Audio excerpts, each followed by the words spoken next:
Good morning or good afternoon, wherever you may be. Thank you for joining today's webinar, Securing Difficult Mobility Devices, sponsored by Qstrain and Sherlock. This is Ryan Gray, Editor-in-Chief of School Transportation News. Today's event is scheduled for 1 hour and 15 minutes. We are happy to be joined today by Darren Riom of Qstrain Sherlock. He is the company's National Training Manager, and he develops training materials and courses for all wheelchair securement applications. Darren also oversees the Qstrain and Sherlock National Training Seminars, with this year's event being held in October in Fort Lauderdale, Florida, and registration begins this Saturday, April 1st. So great timing for this webinar. Darren is going to discuss the basic principles of mobility device securement and will share best practices to help student transporters troubleshoot some common challenges. This webinar will also review new advancements in securement equipment, for the compliant wheelchairs used in school buses, and regulations that have the long-term potential to alleviate any securement difficulties. As I said earlier, again, Qstrain Sherlock has graciously agreed to sponsor today's webinar, and we are using their ReadyTalk system. At this point, I want to turn it over to Darren as he has a few tips to share with everybody. Darren?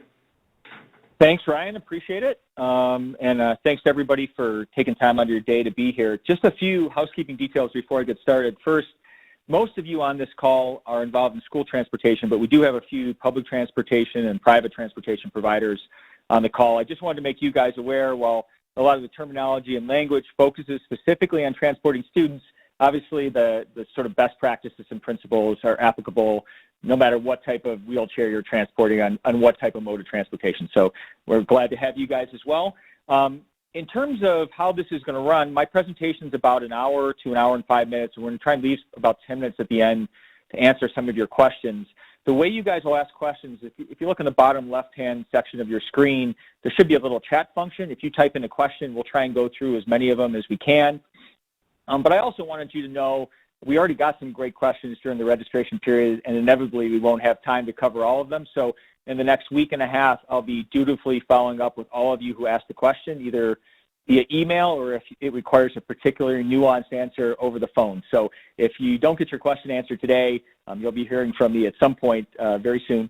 And then if you run into technical difficulties during the course of the presentation or an emergency comes up and you got to step away, no worries. We're recording this. This will be up on the STN website in about a week and a half ago. Or if you just love it so much that you just want to watch it every morning to start your workday, which I highly doubt, but it'll be up there and it'll be available for you guys in the future as well. So, all right. So let's get started. I know this is a topic that's important to everybody, but before we get into the weeds of the sort of the practical aspects of problem solving, securement on really difficult mobility devices, I think it's first worth taking a step back to review some of the history of school transportation and how we got to this point. So in many respects, schools and school transportation providers have always been on the forefront of guaranteeing access and providing transportation for passengers with disabilities. In fact, not to tease the public transportation providers on this call, but schools have always been way ahead of public and private transportation providers in this regard. In fact, on the public side, vehicles weren't even fully accessible to the public with disabilities until after ADA passed in 1990. But on the school side, with the Rehabilitation Act of 1973, and then shortly afterwards with IDEA passing and really guaranteeing a suitable education to every student regardless of their disabilities, that puts school transportation providers really on the forefront of figuring out how we're going to get wheelchair passengers to and from school every day. So when we talk about securing difficult mobility devices, really that's kind of ironic when it comes to school transportation providers, since this problem goes back years and years and years. Really, at the time that IDEA passed, every mobility device you were transporting was difficult to secure because very few vehicles were accessible, and whatever securement equipment was out there and people managed to get their hands on, it certainly wasn't tested or regulated in any regard.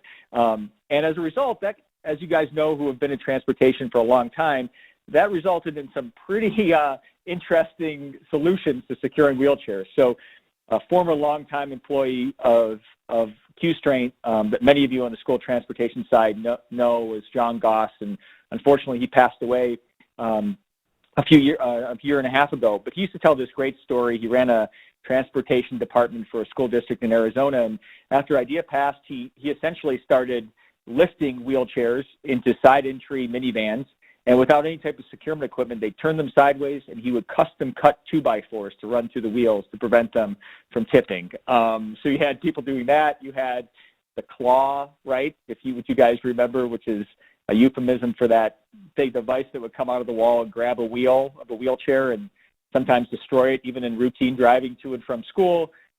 You had a time where the aide's job was to hold the wheelchair in place during transport to and from school. And then you, of course, had drivers who thought they knew best and were bungee cording wheelchairs and sometimes students to the backs of seats, right? So after this went on for long enough, finally people slowly began to recognize how serious a safety issue transportation providers had in their hands. And eventually the National Highway Traffic Safety Administration and SAE set up some basic transportation guidelines, and in SAE's case, some basic testing provisions for wheelchair securement equipment in an attempt to make things safer. And really, to a certain degree, things did improve. I mean, all those 2x4s through the wheels disappeared. The drivers had to put away their bungee cords, and those were replaced with some pretty regulated and crash-tested securement equipment. But really in the years that have passed, and especially in the last 10 to 15 years, it's become pretty clear that the problem of securing mobility devices well, especially some large power chairs, are really getting worse rather than getting better. And at the root of this problem are a couple of things. First, even today in 2017, it's sort of shocking to realize that most of the wheelchairs you guys are transporting to and from school really aren't designed to be transported to begin with. And as a transportation provider, you're taking this now really regulated securement equipment and attaching it to a wheelchair that wasn't even designed to be secured or transported in the first place. And as a result, it's become apparent that the wheelchairs themselves are really the weakest link in getting a student to and from school safely.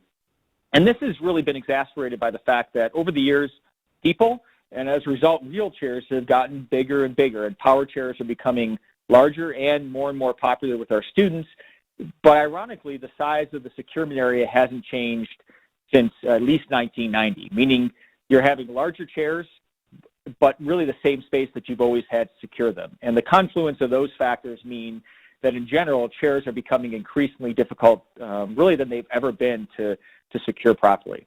Now, of course, running under all of this, right, is the fact that we can't just refuse to take a student to school every day because we find it difficult to secure their wheelchair. So what the end result is, and really the crux of the problem we're all dealing with, is that school transportation providers, you guys are often frequently required to transport mobility devices that are either difficult or in some cases appear impossible to secure properly, okay?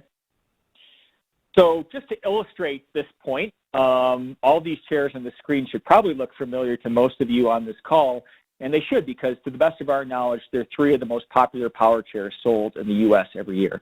And they all come with some version of this disclaimer that you see at the bottom of the screen, which is, warning, do not sit on your wheelchair while it's in a moving vehicle. So right away, the wheelchair manufacturers are sort of indemnifying themselves against any liability, anything that happens when transporting these chairs. And this is sort of unfortunate because obviously if one of your students spends all day in one of these chairs, they can't just leave it once they board your vehicle. So in many respects, you guys have been making the best of a bad situation. So with that understanding of history and sort of the background behind this problem, how it's getting worse, I want to just talk with you quickly about what I hope to do in this webinar and what I can't do. And I'm going to start with the can'ts. So unfortunately, I'm not going to be able to assure you that a particular chair is safe to transport. And I'm not even going to go over the particulars of how to secure some of the very specific chairs that you guys asked about during your registration questions. And the reason for that is there are thousands of chairs out there, and we could really get into the weeds on one or two of them, but I really hope rather to cover sort of a basic set of guidelines that you guys can use on a range of chairs, all of which are difficult, okay? So we're not going to cover particular chairs. And I really wish I could say, guess what, if you can't do what you usually do on a normal wheelchair, guess what, I got this little trick I'm going to give you, and it's a universal rule that you can apply to all those difficult chairs and your problems will be solved. And unfortunately, I think we all know it's not that simple. I wish I could do that, but we can't. But what I do hope to do for all of us today is really start by reviewing the basic securement principles that we recommend for how to secure a chair safely. And I think I'm gonna do that because before we can talk about what it means for a chair not to be secured properly or unsafe, we need to first say what it actually means for a chair to be safely secure and how we determine if a chair is secure to begin with. So we're going to run through that pretty quickly. I have a few videos to demo for you on basic securement. And then we're going to sort of get into the weeds on what to do for all those chairs where you can't obviously meet those basic principles, or it's not obvious how you're going to meet them. And what I hope to do there is go through a set of basic guidelines to assist all of you in making an educated decision regarding, one, should we even transport this chair or this device that someone wants to ride in to begin with? And if the answer to that is yes, then how do we determine the best attachment points and best use of the occupant restraint? And then finally, as Ryan mentioned in his intro, I'm going to spend the last 5 or 10 minutes explaining some recent regulation and technology advancements for both wheelchairs and securement equipment that really, at the end of the day, if these take hold over the next 10 to 15 years, can really solve this issue entirely. But it's going to take us all understanding what those changes are, getting behind it, and getting the parents and families that we work with to start asking for some of this new technology. Okay, so that's an overview of what we're going to cover. Okay, so let's start with those basic principles. What does it actually mean for a wheelchair to be secured properly? And obviously there are 2 parts to securing your passengers. First, securing the wheelchair, and then securing the occupant. And for each of these areas, I'm going to give you guys sort of 3 main principles and to remember to gauge whether a wheelchair and an occupant are secure. Now, if you were to read through the instructions for any securement manufacturer, there'd be a lot more details than that. There's, a 20-page book with all the principles of securement and how to install the equipment anytime you buy one of our systems. But these are really the main principles, and they're sort of an easy checklist for you to evaluate. And if you can get these for both the occupant and the passenger, we can pretty much guarantee that your passenger is going to be secure in most driving situations. And just to highlight this and how important these principles are and the fact that they really do work, I'm going to show you 2 videos. And the first one's called You Never Know. And in it, you're going to see 2 pretty significant traffic accidents. In fact, the second one, catastrophic. And while the driver made some errors in both of these instances, they did a great job following the basic securement principles for securing the chair and the occupant that I'm going to talk to you guys about over the next 10 or 15 minutes or so. And that's what really ensures the passenger safety. So the closer you get to those principles, the safer your passenger is going to be, even if you end up in sort of a horrific situation like you're going to see in this video.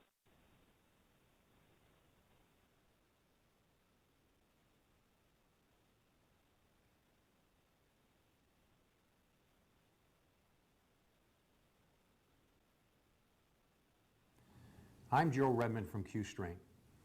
In this video, you will see a highway accident where a mid-sized bus hits an SUV.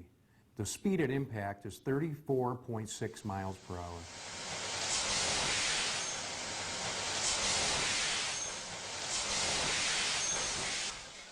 You will notice that the driver has properly secured the passenger with a Q'Straint wheelchair occupant restraint system, preventing injuries and possibly saving his life.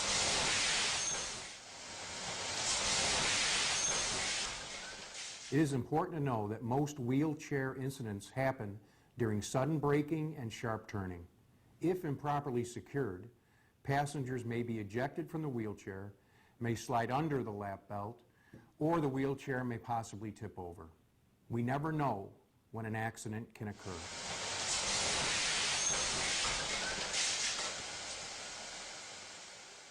Here are some pictures from another major accident. The driver properly secured the passenger with Q'Straint retractable system.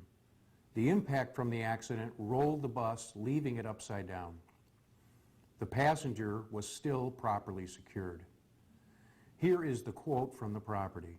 The driver and 4 passengers were killed, but 6 passengers survived. There was 1 wheelchair passenger secured with your system who survived, but sustained injury from hanging upside down and gas leaking on him. The agency said the Q'Straint equipment worked very well, and they were pleased with its performance. Again, we never know when an accident can occur. So some pretty graphic stuff. I don't know if many of you noticed, but it looked like in the first accident, the driver was actually texting with his right hand and didn't look up in time to be able to stop. But again, like I mentioned before the video, the main takeaway here is if you can get the basic principles for securing the chair and the occupant, these things really work, even in the event of an accident like you saw there.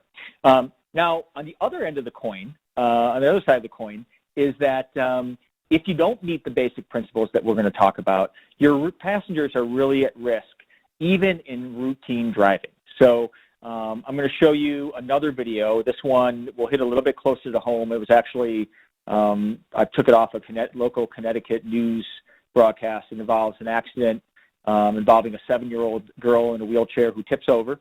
And notice, this happens just in routine driving. They're taking a wide sweeping turn, and the driver and the aged didn't do a great job securing the wheelchair, and this girl tips over. And obviously, on a personal level, you see the trauma it causes to the student and to the family, but also from a liability perspective, the sort of serious situation that the school district finds themselves in as a result of improper securement. A special needs student in a wheelchair right there slammed to the ground when her wheelchair was not properly secured on the bus.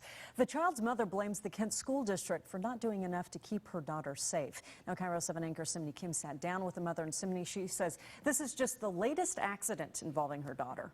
Monique, that's right. Last year, she says her daughter's feeding tube was broken and even pulled while she was at school because she wasn't being properly supervised. And the little girl has had numerous emergency room visits. She says the district is violating her daughter's right to an education. This video from January shows 7-year-old Charlotte McCollum sitting in her wheelchair on a school bus.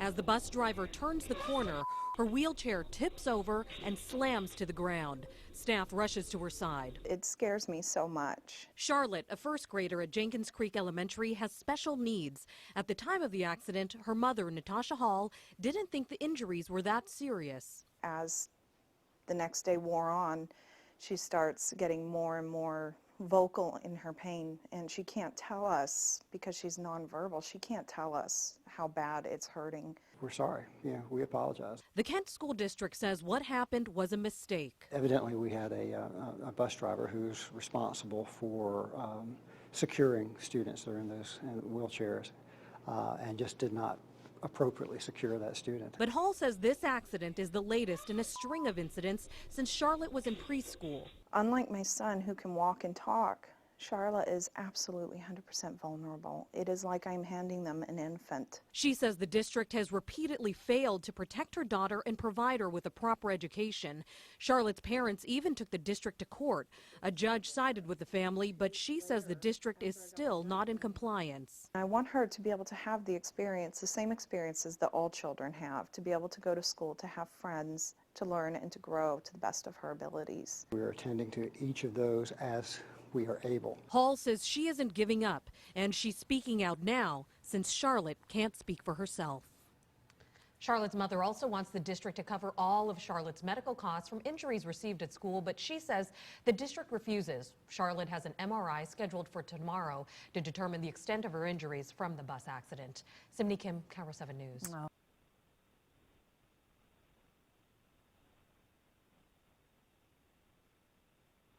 Sorry, that's tough to watch. It looks almost like they secured the occupant, but forgot to secure the chair really at all. And I don't mean to be too dramatic about the point, but again, if you can't achieve the principles we're going to recommend for securing the wheelchair, you're really at risk, even in routine driving, of something like that happening. So let's take a step back and talk about what it actually means to secure a chair properly, and how do we prevent something like that from happening. Well, sort of on the most basic level, the first step to securing the chair is to make sure you put the retractors and the securements in the right place in the floor. So that means obviously all securement systems for school are forward-facing, and you want the 2 rear retractors, if you're running 4 strips of track, as many people do on school buses, 2 wide and 2 narrow, the length of the bus, you want those rear retractors to be inside the frame of the wheelchair.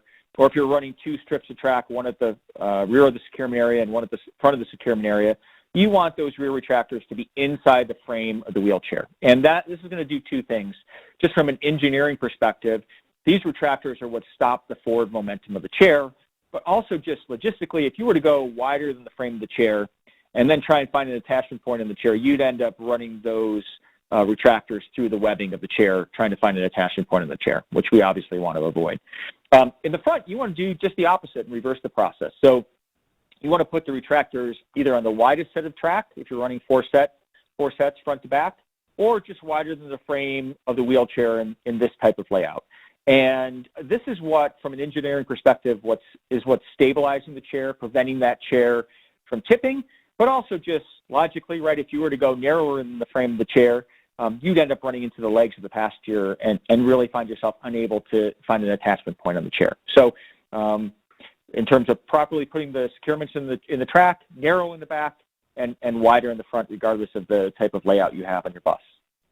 Okay, now let's talk about those three main principles for attaching the hooks of the securement equipment to the frame of the wheelchair. The first thing you guys want to look for is a solid welded frame member. Now, it's important to keep in mind, remember I said at the start of the presentation, really on the majority of the chairs you're transporting, most of these chairs haven't been designed to be transported to begin with. So it's really an educated guess on your part. There isn't a part of the chair, for the most part, that's been tested to have this done to it. So you're looking for the most solid frame member you can find. So something that's not bolted to the chair, something that isn't detachable, something that's not going to come apart, it looks like, in the event of an incident. So in this instance here, I have a nice solid welded frame member around this housing that holds the wheel of the wheelchair. Okay?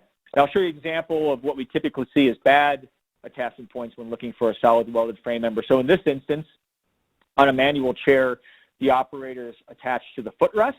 And while this might be a solid juncture they're attached at, as most of you know, these footrests are detachable. In fact, if you've ever wheeled one of these chairs out to a bus, you know sometimes these fall out en route to the ramp, en route to the lift, let alone will they be able to hold up during transport and be a good securement point. So you want to avoid things like footrests. Likewise, this attachment point has a lot of issues, but here they've attached low on the front wheel, and wheels are almost always detachable. In fact, in serious accidents, they're usually the first thing that come apart from a chair. So you definitely want to avoid anything that's detachable or bolted to the chair. So something that's solid and that's going to hold up in the event of a crash. The next point, we're looking for correct belt angles. And by that I mean about a 45-degree belt angle from the floor anchorage on the securement to the attachment point on the chair. So a 45-degree belt angle that this belt's forming. Now, we test, all securement manufacturers test their equipment within a range of angles. So between 40 and 60 degrees in the front and between 30 and 45 degrees in the back, okay? So you don't need to be super precise about the 45 degrees. 45 degrees is what we say because it's a good target. It's pretty easy for you to eyeball that 45-degree angle and say just how close you are to getting it or how far off you are. You don't need to have a protractor and get down on the floor of the bus, okay? There needs to be no math involved in wheelchair securement. The wheelchair securement manufacturers took care of that for you. But you want to get about a 45-degree belt angle. And the closer you get to that, the more secure that chair is going to be.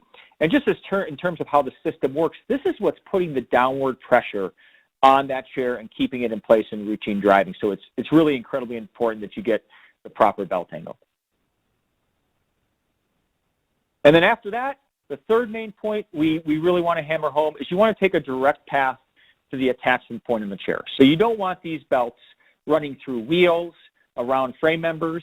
You don't want them twisted significantly. A little bit of twist is normal on the way to attachment point, but you want to avoid twisting 180 degrees or bending these belts significantly. And you definitely want to take the left retractor and attach it to the attachment point on the left side of the chair and vice versa for the right. Probably the most common thing we see and the most common error in terms of using the rear retractors on the chair is for some reason people want to cross the belts. So they want to take this left retractor and attach it to the right side of the chair and vice versa. And there's a lot of reasons for this. The main one is our instructions tell you not to do it. But if nothing else, picture a student in this manual chair and you getting in an accident. You're putting a lot of pressure on the chair itself, and there's a decent chance that this chair could collapse in on itself. So remember, direct path from those rear retractors and front retractors to the attachment point on the chair. And then once you get all of these things, it's important to just double check yourself and make sure that you secured that chair properly. So for automatic retractors, you can release the wheel locks or turn on the power on a power chair and then do one of two things. Either turn the knobs on all the retractors if your retractors have knobs, or do a quick push-pull test. So lean forward on on the chair and then pull it back to take up any additional slack in the webbing. I used to call this the shake test, and I don't want to point out anybody from New Jersey on this call, but I did a training for a school district in New Jersey, and they called me a week or so afterwards and said, "You told me to shake my passengers." So just so no one gets confused, we now call it the push-pull test. And this is what you would want to do to sort of improve the ride quality for your passengers if you're using automatic retractors, which are retractors that are sort of self-tensioning and self-locking, okay? Now, if you have semi-automatic or standard retractors that don't tension themselves, aren't self-tensioning, then you absolutely must release those wheel locks, turn the knobs in all the retractors, and make sure you've taken up any slack. And then at that point, you want to reapply the wheel locks so that that chair stays in place when you're deboarding that passenger, okay? Okay, so the three main principles, the checklist you're going through every time you should be securing a chair to determine whether that chair is safe is, did I get a solid welded frame member? Did I take a direct path to get there? And do I have approximately a 45-degree belt angle in both the back and front of the chair? And if the answer is yes to all of these questions, you can pretty much guarantee that that chair is secure and safe to transport. So I'm going to show you guys now just a quick video. There's no sound in this video, in case you're wondering, but it just demos just proper wheelchair securement. So you'll see those principles in play that I just mentioned to you guys.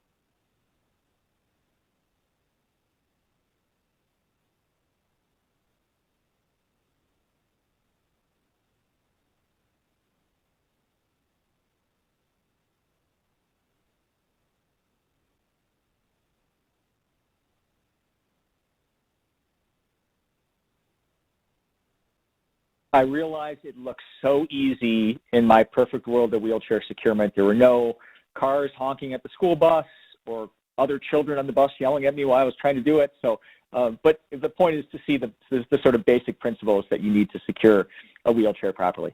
So let's move, with that in mind, let's move on to securing the occupant. Now, even if you did everything perfectly up until this point, all you've really done is turn that wheelchair into a safe seat in the vehicle, like any other seat, but for a child with significant disabilities if they're in a wheelchair. So it's really important to use the occupant restraints properly. And this probably won't surprise a lot of you involved in wheelchair transportation, but most wheelchair transportation injuries are actually the result of incorrectly using the occupant restraint. They're not actually a result of incorrectly securing the chair to begin with. And that's not a surprise.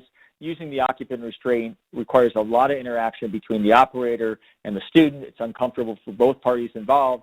It comes at the end of probably 5 minutes spent securing the chair, so you guys are on time crunches and people are rushing through it. So, but it is incredibly important. And just to highlight that, I'm going to show you guys a series of 3 crash test videos, okay?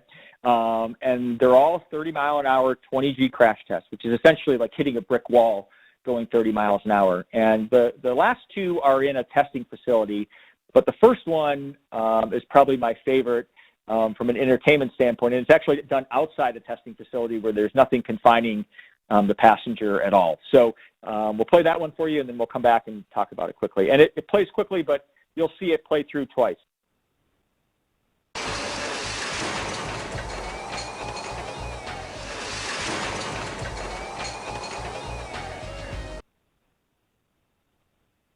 So I did a training at a school district in Victoria, British Columbia, and there was this awesome young woman who was working for the transportation department. She was in a wheelchair, and she had just graduated from secondary school, and had been transported by the district the whole way up. And she came up to me before the presentation and said, "Oh, thanks for being here. We really appreciate your training." And she said, "But you know, I have to admit to you, I always hated the occupant restraints. I'd never let a driver put them on me." And then she saw this video and she interrupted my whole training and said, "You have to put the occupant restraints on all your students." So just gives you an idea of the force behind even a 30-mile-an-hour crash. But equally disturbing is the fact that someone within our engineering team somehow managed to dub that 80s guitar solo over the end of the video. I guess we have too much time on our hands. But in any case, pretty graphic stuff. And this sounds terrible, but a lot of the students that you're transporting, they don't have a lot more upper or lower body strength in a lot of instances than some of these anthropomorphic test dummies you're going to see in these videos. So I'm now going to show you 2 more crashes, 30-mile-an-hour, 20G crash, both of them. The first one that you're going to see has no lap or shoulder belt, okay? It's done in a testing facility. And the second one has a postural belt, so a belt built into the chair, but not one that's designed to take the place of our occupant restraints.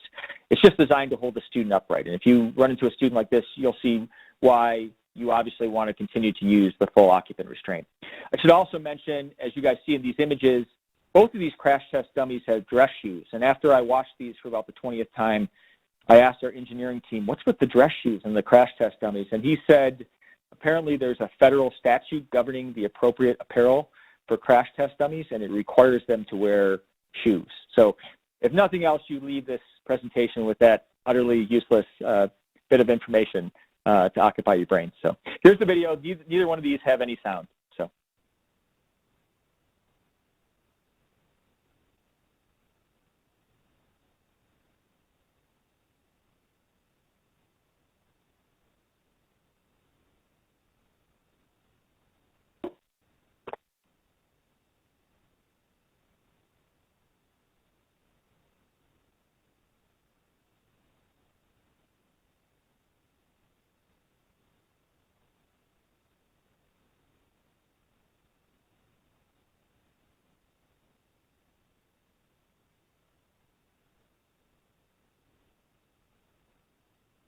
Some pretty graphic stuff. All right, I'm going to show you 2 more crash test videos that I think you guys will find interesting. So the first one shows lap belt only, same 30-mile-an-hour crash, okay?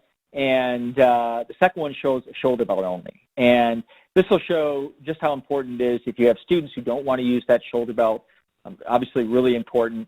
And while it isn't possible to only use a shoulder belt in our system, okay, it is possible for that lap belt to ride up on the body of the passenger, okay? And if that happens, you could end up with a situation like this where the student actually submarines under the belt on the wheelchair.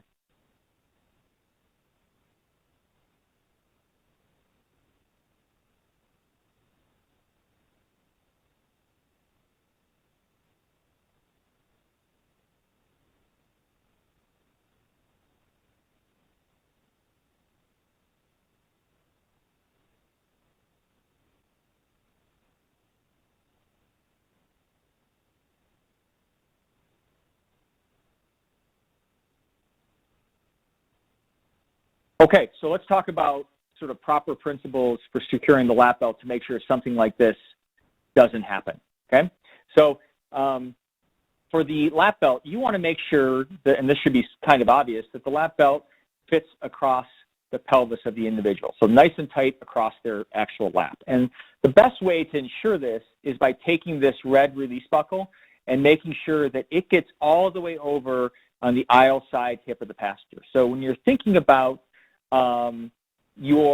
the occupant restraint fitting on your child, it should really fit just like it does in your car. I mean, they're designed to work exactly the same way. And if you think about how low and tight that stem is on your hip, you should try and get that receiving buckle to fit the same way on your students. And what that'll prevent is sort of the 2 most common things that we see when it comes to securing passengers properly with the occupant restraint. And that's, first, the drifting of the belt towards the middle of the body.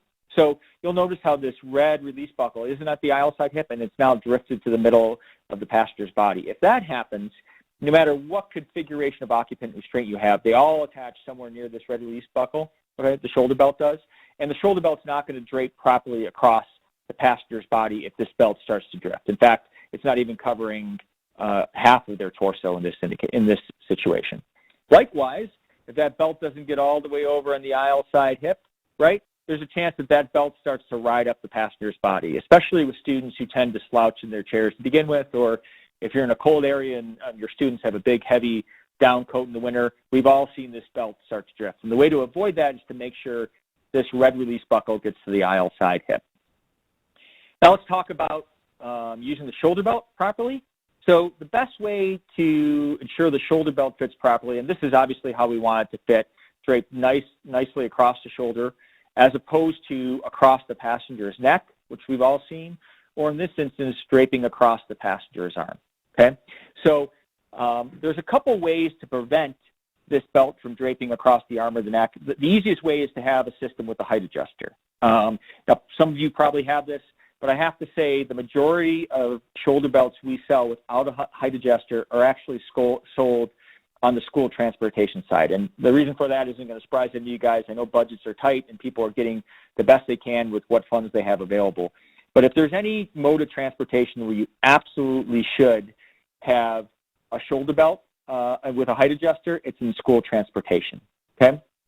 So if you can do that, great. If you have the manual shoulder belt, which does not have a height adjuster on it, there are a couple ways to adjust the placement of the chair in order to improve the placement of the shoulder belt. So in this instance, okay, you want to make sure if the belt's cutting across the passenger's neck, sometimes it's as easy as moving this chair 4, 5, 6 inches away from the wall of the vehicle. So you can imagine if this occupant was moved 4 or 5, 6 inches this way, all of a sudden that belt's draping where it's supposed to across the shoulder. Likewise, in this situation with the manual belt, sometimes just moving the chair a little bit closer to the wall can result in that belt coming up on their shoulder. So if you're using a manual belt without a height adjuster, placement of the chair is really a key way to solve a shoulder belt fitting improperly on the student. And if you're using a height adjuster, your problems are usually solved. You want to make sure you use that to get the proper placement of the shoulder belt. And again, you'll notice how hard it is to get this to drape properly across the torso if you don't get that red release buckle to the aisle side hip. And then finally, and this should be sort of obvious, but it's probably the most common error we see in the use of the occupant restraints, is that you want to make sure that the belts are not held away from the body by any wheelchair components such as armrests or wheels, okay? So in this instance, this person has draped the occupant restraint over the armrests, and it's so far away from the passenger's body that you can actually see a shadow reflecting on them, okay? So in addition to there being other problems like this red release buckle not being on the aisle side hip. So you really want to make sure that you route these belts through components of the chair that are going to allow it to fit nice and tight. Again, I'll reference the occupant restraint in your car. Think about how nice and tightly that fits on your body. To the extent you're able to do that with the occupant restraint for the kids you're transporting, again, you want to make sure that fits nice and tight in the body and that it's not held away by any components of the chair. Okay, so I gave you the 3 principles for securing a chair that guarantee that that chair is secure, right? So it was solid welded frame member, direct path, 45-degree belt angle. So the 3 principles for securing the occupant are that the junction of the lap shoulder belt, so that red release buckle gets all the way over nice and tight in the aisle side hip, that the belts are not held away from the body by any frame members of the wheelchair, and that you get the lap belt on lap and shoulder belt on shoulder. Okay, I'm going to show you guys a video showing those practices both for a manual occupant restraint and then a combination occupant restraint. And again, this video has no volume, so if you don't hear anything, nothing's wrong on your audio end.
Again, I know my demos look so easy in my perfect world of securement, but again, those are the basic principles.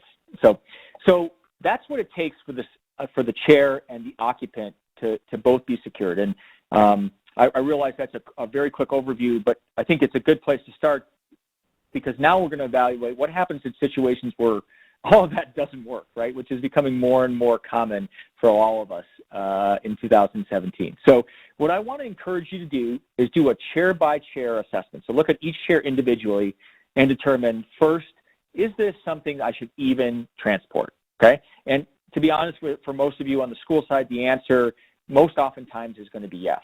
But we'll review some situations where that actually is not the case. And then, if the answer is yes, how do I best go about problem solving and figure out a way to secure that particular chair?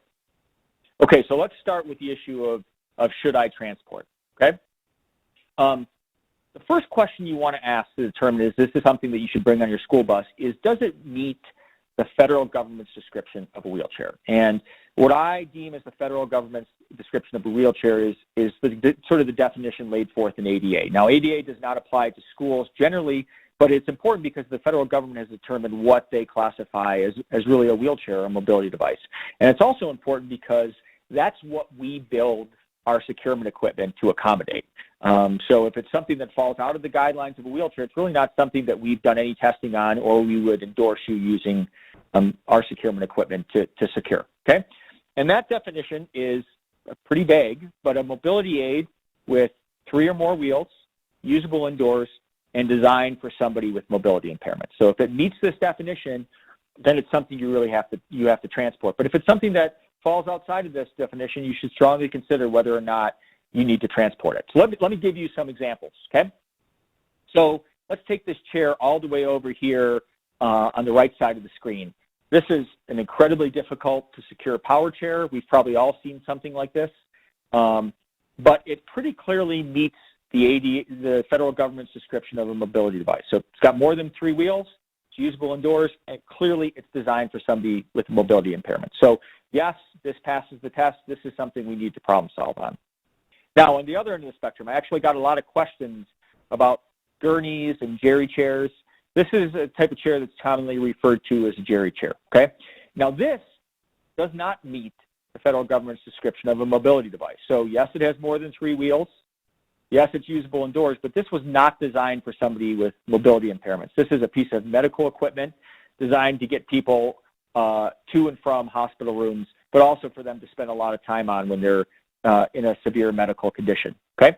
So if you have a student who's injured or a family that wants you to transport this on a regular school bus to and from school, this is something you could say, no, this isn't a wheelchair. We can't get that student to and from school safely. They should really have ambulatory transport, or recommend transferring to a different wheelchair, and we'll cover that a little bit later, in order for them to be transported. So again, this is something that looks like something you might want to, you might be able to transport or secure, but it's not something that you should feel obligated to transport. Now, we got a ton of questions in registration about these transport chairs, okay?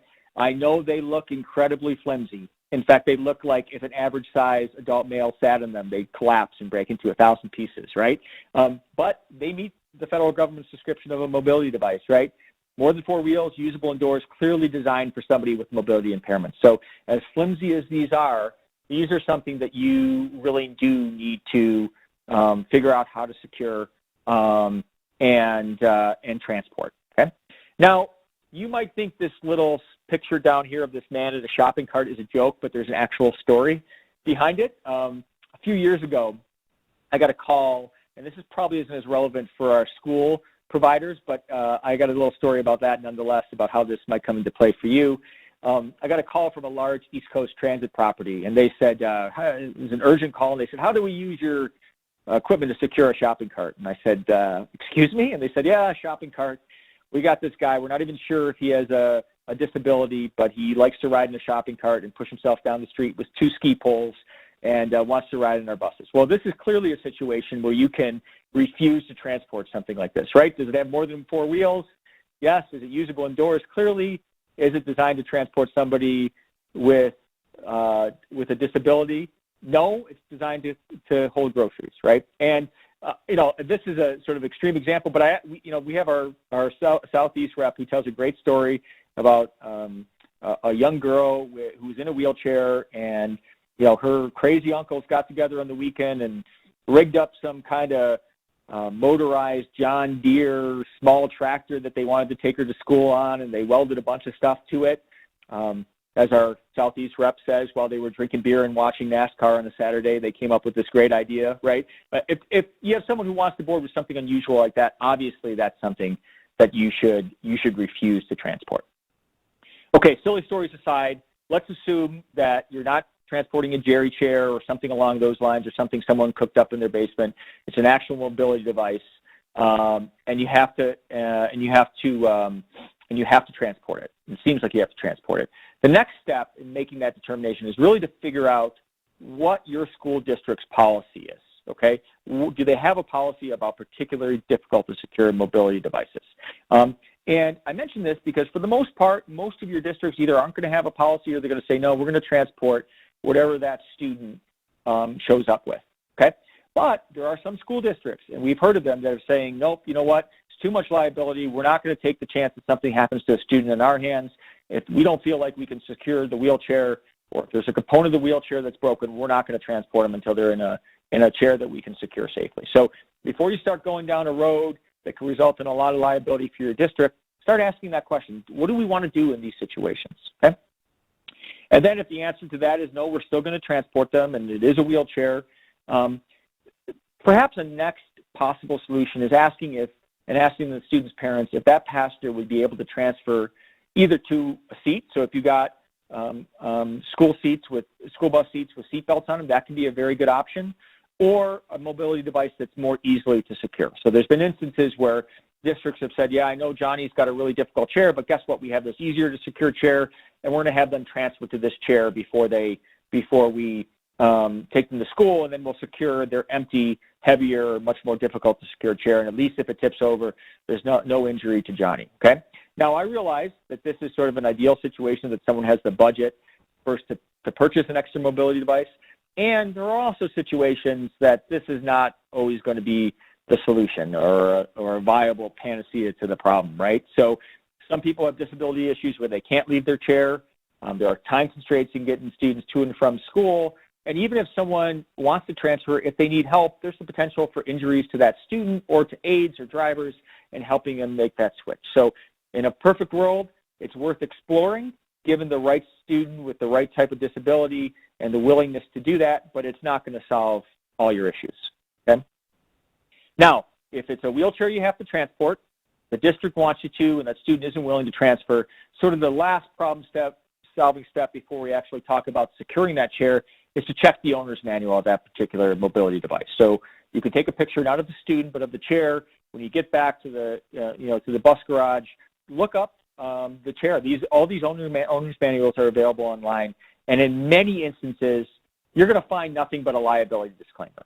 Okay, that disclaimer I showed you earlier that says, don't ride in your mobility device while it's in a moving vehicle. But sometimes you'll find that disclaimer, but with some helpful advice from the manufacturer saying, if you do have to transport it, we recommend you secure it in this manner or that manner. Usually they'll say in line with the securement equipment manufacturer's instructions, but sometimes they offer you a little bit of advice. Okay, so that can be, in some situations, helpful and worth checking out. And at very least, you'll find out, no, guess what? This chair just comes with that liability disclaimer, and we are making the best of a bad situation. So if none of those steps solve your issue, and we get to the point where we have to secure a particular chair, what do we do? Okay? Well, you're responsible for doing the best you can to apply these principles to the best of your ability. So for the mobility device, find a solid welded frame member as you can. Take a direct path to the securement area, okay? And most importantly, get as close as you can to that 45-degree belt angle. So I'm sort of, for liability reasons, loath to say that one of these principles is more important than the other, but let's think about what happens in routine driving, okay? If you find a solid frame member and that hook, you know that hook's going to stay on the chair, that whatever you attach to isn't going to break, but you don't get that 45-degree belt angle, you could end up, even though you found that solid frame member and took a direct path, having a tip over just like you saw in that second video we watched, okay? Now, if you get the 45-degree belt angle, that's going to put downward pressure to the chair and probably keep it in place in routine driving. If you get the 45-degree belt angle but not the solid frame member, sure, the chair, you could run into a situation with part of the chair breaking if you were in an accident. But if you get in an accident, guess what? You got a whole lot of other things on your hand, problems on your hands. And this 45-degree belt angle, if you don't get it, it's a real problem even for routine driving, okay? Now, when it comes to using the occupant restraint, I realize there's a range of disabilities, okay? But I think the main point I want to hammer home is to use as much of the occupant restraint as you can with every student you transport, okay? So sometimes I realize, sometimes students have something like a tracheotomy. Well, sometimes that's as easy as moving them to the other side of the bus where the belt doesn't cut across their injury, right? But sometimes there is no great solution. And what I would encourage you guys to do is this presentation will be on the STN website in about a week.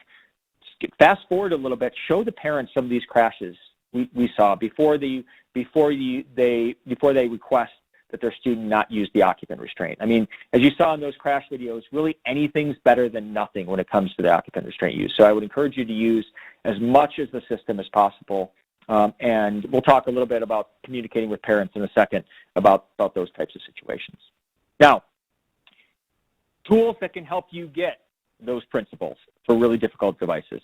If you guys aren't familiar with webbing loops, which you see here, this is a blue Q-Strain one, Sherlock has purple ones, there's other manufacturers that make them. These are a total game changer for power chairs. At the start of the presentation, Ryan mentioned our national training program that we do every year in Fort Lauderdale. On the second day of that training, what we do is we bring in 10 of the most difficult to secure power chairs available to us. And after problem solving for a few hours on them, we can find a way to make them all reasonably secure, but you can't secure a single chair in that room during that training unless you have these webbing loops to do it. So if you don't have these as a school district, you are inevitably running into situations where you can't secure the chair to the best of your ability. So they're really a game changer. You can wrap them around the solid frame member and create an attachment point where there otherwise might not be one. And on most heavy power chairs today, these are not just a nicety, they're really essential to securing a chair. And then we got a lot of questions from a bunch of you guys about what to do with some of these larger chairs that actually don't fit in the securement location, right? They're longer than the securement location. Well, and in fact, one of you asked, can I only use 2 securements because the chair is so long I can't put the front securements on? So the answer to that is obviously no. You want to get all 4 retractors on the chair.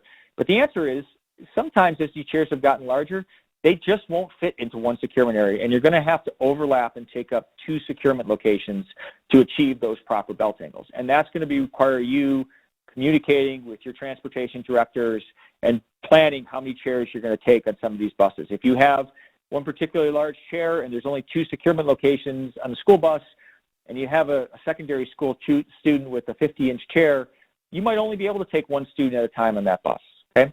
And then, especially when it comes to the occupant restraint, as I mentioned earlier, if you have a manual belt, sometimes repositioning the chair, moving it closer to the wall or further away from the wall in the securement area can ensure that you're getting proper belt placement of that occupant restraint, where otherwise it might cut across the passenger's neck or shoulder. So sometimes where you place the chair in the securement area or how many securement locations you're using for particularly large chairs can make all the difference in the world.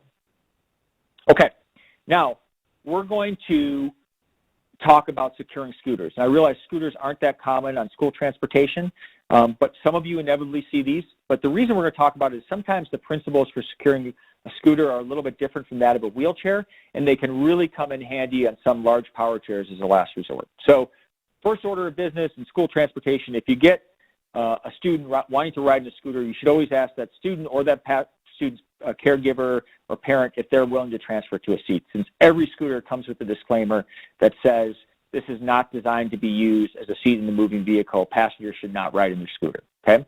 So ask that question first and foremost. And then for the front, you actually want to reverse the principles when it comes to retractor layout, okay? So remember I told you in the front you're going wider than the frame of the chair. Well, you want to go on the narrower set of tracks or narrower than the frame of the chair and go nice and low and tight across the steering column in the front of a scooter. The reason you're going low is if you get higher up on these steering columns, these tend to be very fragile and they're pretty likely to break if you put a lot of pressure on them. And then you can either use, this is a scooter ring, but you can use those webbing loops I mentioned on the previous slide, or just connect the hooks of the 2 retractors around that base of the scooter, okay? And in the back, again, you want to do the opposite of what I told you for a wheelchair. You want to go on the wider set of tracks, or wider than the frame of the chair, if possible.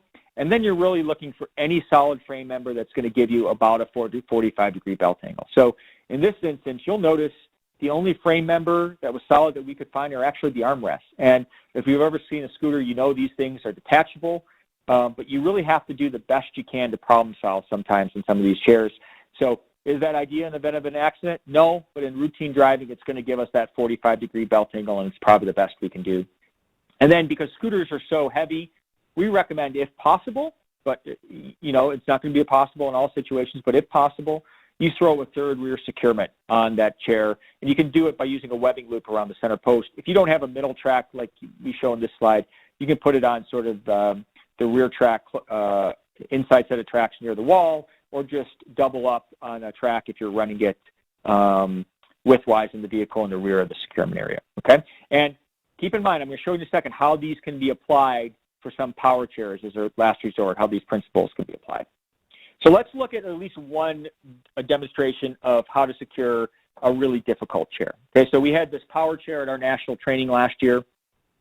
You'll notice in the rear of the chair, which is where we'll start, we couldn't find any good solid frame member that would give us a 45-degree belt angle. Sure, we could attach down low on the chair, but that wasn't giving us a steep enough angle to keep it in place during routine driving. So what we did is we went up higher, and again, just like with the scooter, we're attached to the armrest here. Now, this isn't a perfect situation. These are detachable, but again, in routine driving, this is our best and probably only attachment point in the rear of the chair that's going to give us any type of belt angle, okay? Now, in the front, what we really wanted to do is avoid attaching to something detachable like the wheels and something that wasn't going to give us a great belt angle, as you see in this picture. So what we did, we really had 2 options. In this top picture, we decided to treat it like a scooter, right? It's got a center post. I wouldn't recommend attaching more than 2 retractors, as we did here with a webbing loop to a center post. That's a lot of pressure on it, and you're sort of stabilizing the chair all by one point. But we were able to get a webbing loop around it and then treat it like a scooter for those front 2 retractors, and they gave us a nice 45-degree belt angle that you can see here. But if you were sort of had some ingenuity, you could also find a little bar under the seat that we were able to wrap some webbing loops. You couldn't get the hook of the retractors under there without webbing loops, but webbing loops allowed us to create a nice little attachment point, and we created 2 attachment points for each of the retractors without treating it like a scooter. So either of these would be some pretty great problem solving on your part if you were able to recognize them and get that 45-degree belt angle. Is it perfect? Nope, but it's as close as you're going to get on this type of mobility device.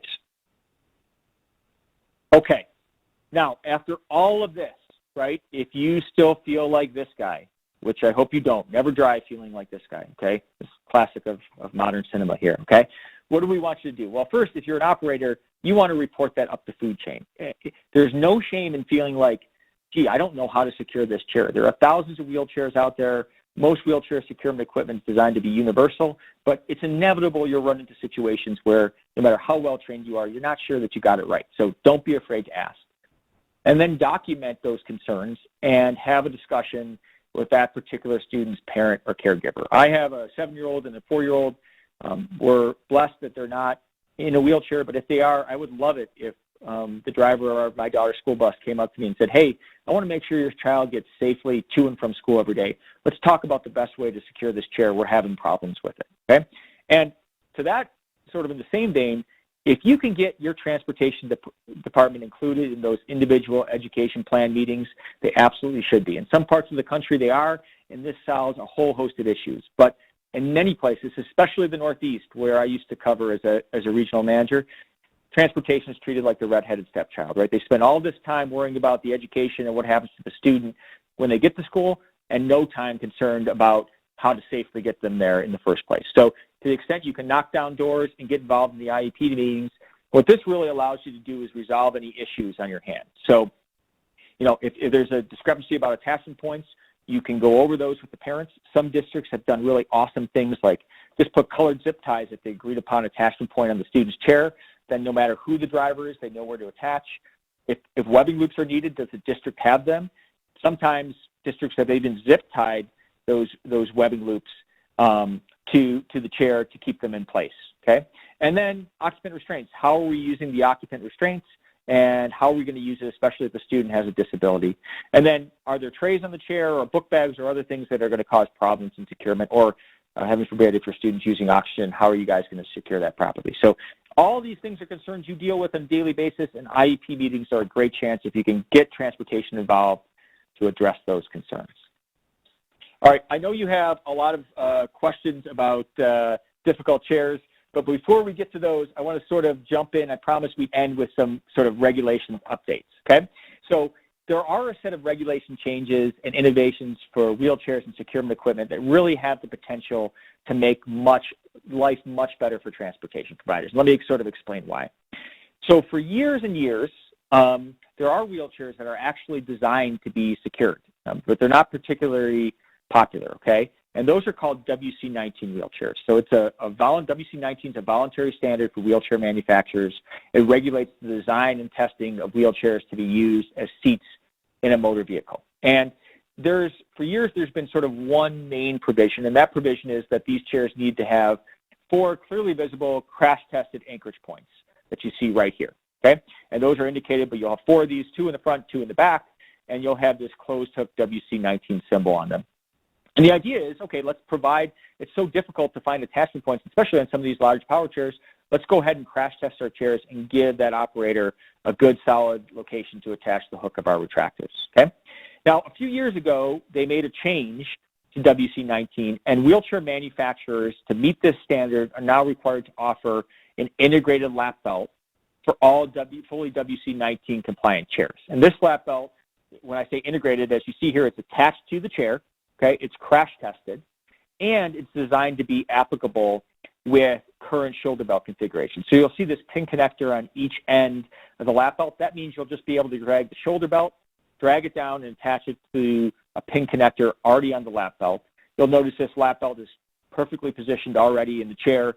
So the idea is let's facilitate the proper use of occupant restraint. So these chairs are now available, although there are some issues with families getting access to them and just a general lack of awareness that this standard is out there. So obviously, this has the potential to really alleviate all these concerns. You'd have attachment points on the chair, and you'd have this belt built into the wheelchair, and all you'd have to do to use the occupant restraint properly is drag that shoulder belt and pull it down and attach it to a pin connector.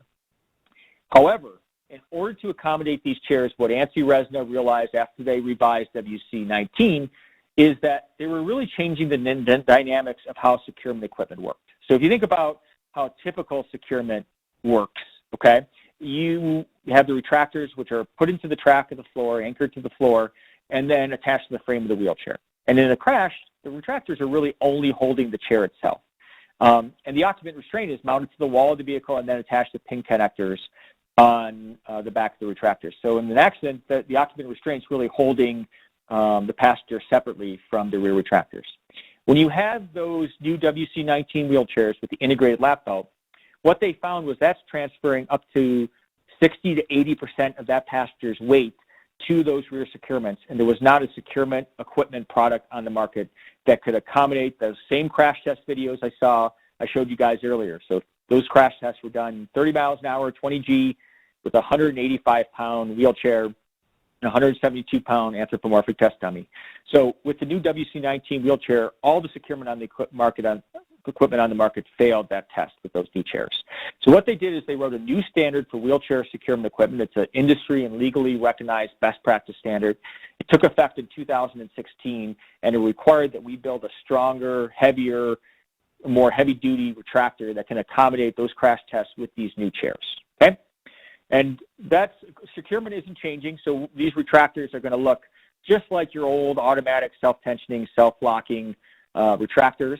They work the same way. They're a little bit larger, and they also can accommodate, obviously, a much heavier load. So as there are concerns about heavier and heavier wheelchairs coming into play and being transported, these are tested to a higher standard, so obviously they're able to accommodate sort of a heavier load to begin with, okay? But essentially, it's still going to be a 4-point securement system. But what's really key for you guys is without retractors that comply with that WC18 standard, you can't reap the benefits of those new WC19 wheelchairs with the integrated lap belt. So it's going to take both compliance on the part of school districts to spec equipment that meet that new WC18 standard, and an education on the part of the parents to realize that these chairs are out there and something that could really make their child a lot safer. Okay? So just to end really practically, we're going to talk about how to use these chairs and how to secure them. For WC19 wheelchairs that have these predetermined crash-tested anchorage points, if you see one of these chairs, you want to forget everything I just told you about proper securement and attach to these anchorage points every single time. Okay? And the reason for that is sometimes these hooks look like they're plastic.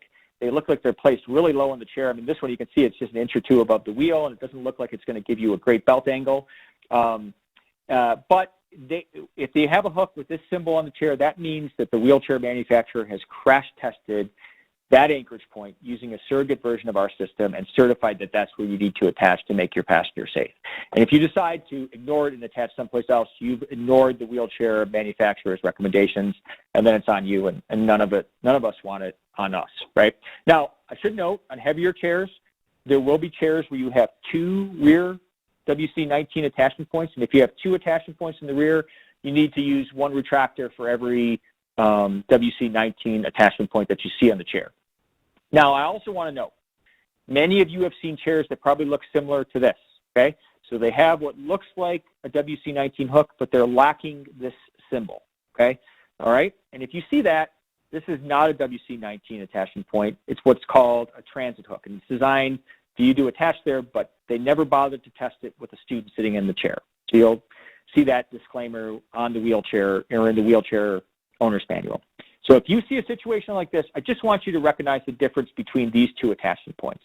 And often this happens on large power chairs, and I'm not going to tell you you can't attach here, but what I'm going to tell you to do is treat it like any other part of the chair. So is it a solid frame member? Is it going to give you a 45-degree belt angle? Can you get there taking a direct path? And if the answer is yes, then go ahead and attach there. Oftentimes it's the only place you can attach. But don't just do it automatically, because there might be a better place, a more secure place to attach in the chair. Now, when it comes to using the occupant restraint with these new chairs, if you have the WC18 compliant retractors, you can just go ahead and drag the shoulder belt down and attach it to the pin connector, and you're good to go. And I'll show you a video illustrating just how easy that is in a second. If you have the non-WC18 retractors, it's an older bus, you still need to use the complete occupant restraint. You can't just use this integrated lap belt, and it's going to be a lot harder, obviously, for you to route the belts. So let me show you a quick video demonstrating WC19 and securing an occupant restraint with that built-in lap belt into the chair.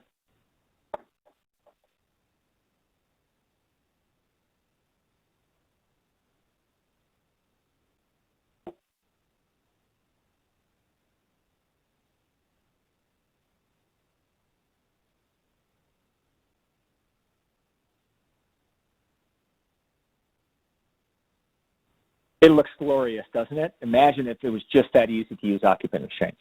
So just in closing, when we come to liability in school bus, how can you evaluate sort of the equipment you have and order from safest to least safe, right? Well, obviously in the future, as this standard takes hold, if we can all do a good job promoting it, and I know STN's done a number of great panels at various conferences that they host every year, so we're trying to get the word out. But the safest situation is obviously one of these WC19 chairs with those WC18 compliant retractors. In that case, I mean, it's almost foolproof, right? You have attachment points that have been tested, and you have the operator only having to drag down that shoulder belt and attach it to a pin connector and a lap belt that's already securing the student. I mean, this is really going to be a game changer in terms of how safe students can be on a school bus.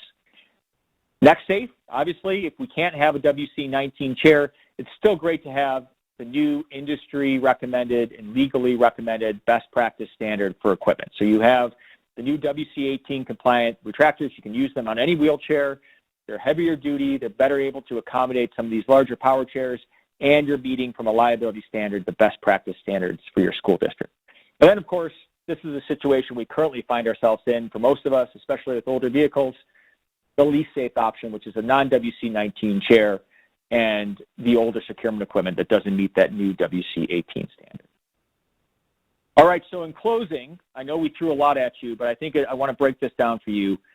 You really, as a transportation provider, you aren't responsible for what a student shows up with at the bus stop and wants to be transported on. So you're not responsible for the type of wheelchairs you encounter. What you are responsible, though, is for being an expert in those basic principles that I recommended. So for the wheelchair, solid frame member, direct path, 45-degree angle. For the occupant restraint, lap belt unlapped, shoulder belt on shoulder, belts not held away from the body, and red release buckle on the aisle side hip. You're responsible for getting as close to those as you can in every situation. And then if you can't, for some reason, being able to explain, if someone like me were to walk in your vehicle, why you attached where you did and how you problem solved in that chair. And then, of course, lastly, on a macro level for the district, you really are responsible for meeting the new safety standards and regulations and exploring the new technology that's out there that can make your ridership safer. So whether that's purchasing securement equipment that meets that WC18 standard, or we've heard of school districts having an open house, transportation open house for their students in wheelchairs and handing out packets about WC19 information. So certainly that doesn't mean all your students are going to be able to purchase these chairs, but if they don't know about it, they're certainly not going to be able to. Okay, with that, we have about 10 minutes or so for questions. I'm going to turn it over to Ryan and see what you guys asked and what we can answer for you. All right. Thank you very much, Darren. Very informative. Yeah, we have more than a dozen questions, so I don't think we're going to be able to get through them all, but I think, as you mentioned earlier, we are going to be recording all of these questions, so we'll get back to people individually. Absolutely. One of the first questions was, I've seen the shoulder and lap belts used independently as shown in previous videos. By your remarks, I'm assuming you do not endorse this practice. Is this correct? Yeah, in fact, those videos illustrate why we wouldn't endorse it, right? So even if you just use the lap belt, you can see that passenger come really significantly forward in the chair. And certainly injuries were going to result in something like that. Same thing for the shoulder belt with that passenger submarining under it. So as a representative of a securement equipment manufacturer, obviously the system's designed to be used as a complete system. Having said that, on a personal level, in your real world of securement, you guys are often doing the best you can given the circumstances, right? So I think I referenced this in one of the later crash videos or when we were talking about problem solving. In my view, anything's better than nothing, right? So the lap belt isn't great, but it's certainly better than, just using the lap belt isn't great, but it's certainly better than that first crash video where the occupant flies right out of the chair and across the parking lot, right? So anything's better than that. I realize you guys live in the real world, so you want to do the best you can, but sometimes it's a matter of sort of a lack of education on a parent or caregiver's part, right, where they don't understand just the implications of not using the complete system and would rather their son or daughter just use a lap belt. And so I can certainly send people these videos, but you can visit the STN website once this is up and post it anytime and fast forward and show parents just the damage that can be done in even a 30-mile-an-hour crash if you don't use the occupant restraints correctly. Great, thank you. Another question regarding the videos. For securing the occupant, only a manual chair was shown. Do power chairs need the same occupant restraints? And I think this is kind of going back, this was asked kind of previous, but if you want to just kind of touch on that again. Sure. Yep, absolutely. So we showed a manual chair just sort of to ease in making the video, but yeah, power chairs, same thing. You want to use the complete occupant restraint. And I should know, we got another question earlier, Ryan, about someone asking, whether foldable chairs, collapsible chairs, which those manual chairs are safe to transport. What makes a chair safe to transport isn't whether it's manual or powered, it's how close you can get to those principles, right, for both the chair and the occupant. So absolutely with power chairs, I know it's way more difficult with power chairs to route the belts through the chair than it is with that manual chair I was showing you, but you absolutely want to do that. As those crash videos illustrate, that's no different. Same thing's going to happen to someone in a power chair without an occupant restraint. But it's not powered or manual that makes a chair safe or not safe to transport. It's how close you get to those basic principles.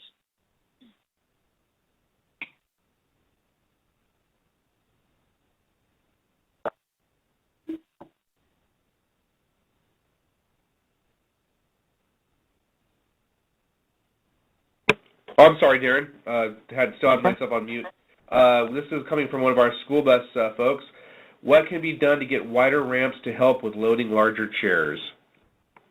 Yeah, that's an interesting dilemma. So we're obviously not in the ramp business, but if you found yourself in the predicament where actually wheelchair lifts and ramps have a larger requirement per sort of federal guidelines than the securement area. So what you might run into, while I can't comment on how you can get larger lifts or ramps, that's sort of out of our area of expertise, you can, if the securement area hasn't gotten larger on your vehicle, you're going to run into an issue where now you can get someone on the lift and into the vehicle, but once you load them into the securement area, the chair doesn't fit in the securement area. So, we often recommend that instead of 30 by 48 inches, that school districts and transportation providers consider expanding that securement area to 52 inches. But of course, that cuts down on the number of seats you have in a bus, and when it gets booked to budget time, people rarely do that. But I wish that would be legislated, but it hasn't been up until this point. But certainly expanding the size of the securement area is something that could really help all of us as sort of transportation, those involved in transportation. But I would be careful about expanding the size of the ramp. That can create problems once you get into the vehicle and then try and put a chair that fits easily onto the ramp into a securement area that isn't as large as the ramp or lift. Okay, thanks. And I know we're probably running close on time here, Darren. So, but I want to get one more question here, and at least this attendee says they provide medical transport. If she reads the ADA rules correctly, says they can't refuse to transport just because the wheelchair can't be secured safely. Can you give some more guidance on that? Sure, and again, for our school people, ADA doesn't really apply to you guys, but it's essentially the same principle. Yes, you absolutely cannot refuse to transport a chair because you don't feel like you can secure it properly.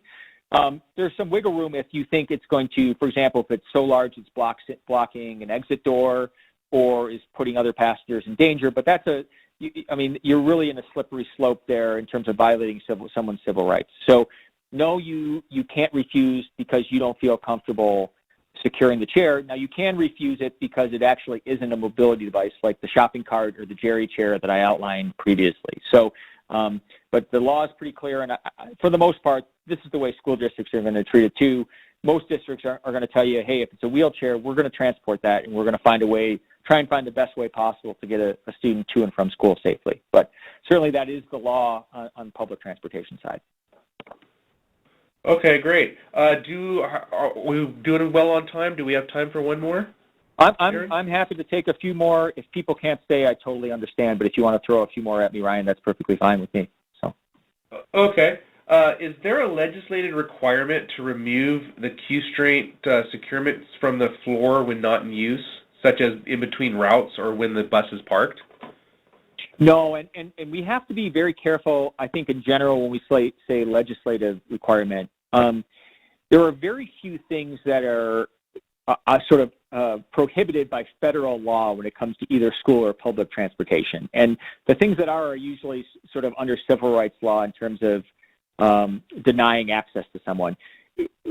Most of the principles that we talk about are what we refer to as industry and legally recognized best practices, which means they're crafted by bodies like the Society of Automotive Engineers or ANSI-RESNA, which I mentioned with WC19. And where they come into play is sort of in a civil lawsuit, right? Where something happens to a student on the bus and the family decides to sue the school district, then it looks very bad for the district that they didn't meet these best practice standards. And in those standards, they do, and obviously our instructions tell you that you should remove them from the tracks. One, just because they're a tripping hazard, and two, because especially if you're using L-Trek, which most of you guys are, if you're in a sort of a place that experiences inclement weather, you're going to get a lot of corrosion, as you've probably seen. In fact, I did a training for a school district up in Plattsburgh, New York.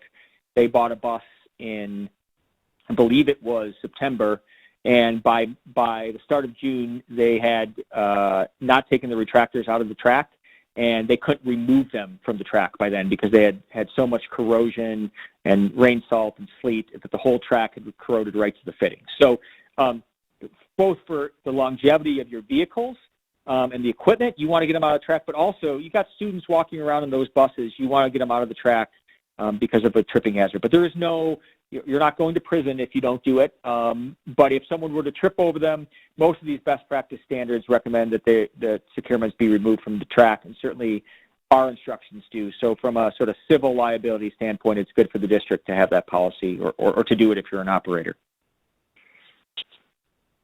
Great, thank you.